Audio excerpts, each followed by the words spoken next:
ये 20 रुपए की एक, 100 रुपए दी 5, तो 80 रुपए दी 5। हाँ जी। शाह जी इसको फ्रीज किया जा सकता है या इसको ड्राई किया जाता है? भाई साहब किलो चलो प्यार वाली गल्लां करो किन्ने करने जिते नहीं करदे खराब तो नहीं ਹੁੰਦਾ नहीं यानी मोटा दियो मोटा दाना दियो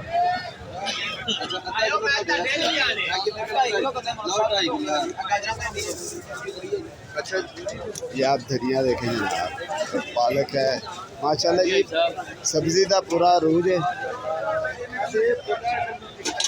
वरना आमतौर पर अद्धी सब्जी होती है अद्धी नहीं होती।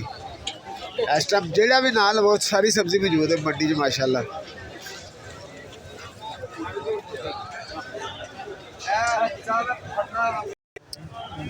अच्छा बेटा हथी क्यों पहनते हो तुम एक दूजे दे? काक तेरे हथ पै रहे तू ओदे हथी पै रहे हैं।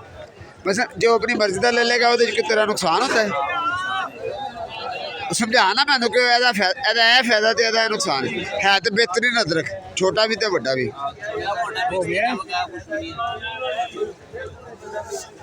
आपके ख्याल में ये जब आप मोटा लेते हैं ये फायदे का है आपके ख्याल से? क्योंकि आप वो बड़ा वाला पकड़ रहे थे।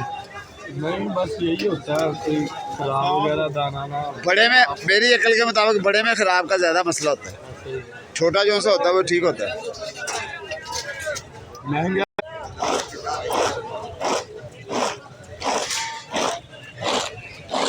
ये खातून क्या कर रही है? ये फिर जो ऐसे क्यों कर रही है? अच्छा ते एडी तादाद लोग किन्ना किन्ना तुहाडे कोल लैके जाते हैं? किलो 2 किलो जेड़े दुकानदार ने बेचना है?